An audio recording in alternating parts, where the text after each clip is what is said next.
নমস্কার, জ্যোতিষ সঙ্গমে আপনাদের স্বাগত। আমরা অনেকেই লাকি কালারের ড্রেস পরি বা লাকি নাম্বার দেখে লটারি কাটি, কিন্তু আপনার গাড়ির মডেলটি আপনার জন্য লাকি কিনা সেটা কিভাবে বুঝবেন তা আজকে আপনাদের জানাব। প্রতিটি নক্ষত্র নির্দিষ্ট ধ্বনির সাথে যুক্ত। এই নক্ষত্র ধ্বনিগুলির একটি বিশেষ কম্পন রয়েছে এবং এটি জপ, ধ্যান বা নিরাময়ের জন্য ব্যবহার করা যেতে পারে। এই শব্দগুলির সাথে কাজ করার মাধ্যমে আমরা সংশ্লিষ্ট নক্ষত্রের শক্তি এবং চেতনায় ত্যাগ করতে পারি। প্রতিটি নক্ষত্রের সাথে 4টি ধ্বনি যুক্ত থাকে, যার প্রতিটি তার একটি পদের সাথে মিলে যায়।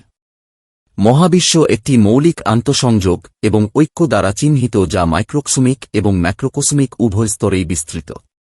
এমনকি আমরা আমাদের দৈনন্দিন জীবনে যে আইটেমগুলি ব্যবহার করি সেগুলি সম্পর্কিত নক্ষত্র ধ্বনি আমাদের উপর উল্লেখযোগ্য প্রভাব ফেলতে পারে।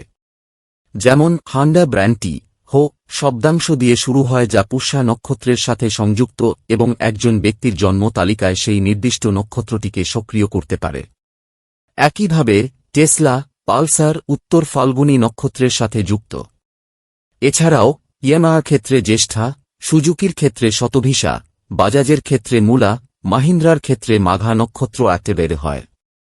তাই আপনিও যদি নিজের জন্ম ছকের নক্ষত্র বিচার করে গাড়ি বা বাইক ব্যবহার করেন, সেটা যেরম আপনার জন্য স্যুট করবে তেমনি আপনার অ্যাক্সিডেন্টের প্রবণতাও অনেকাংশে কমিয়ে দেবে।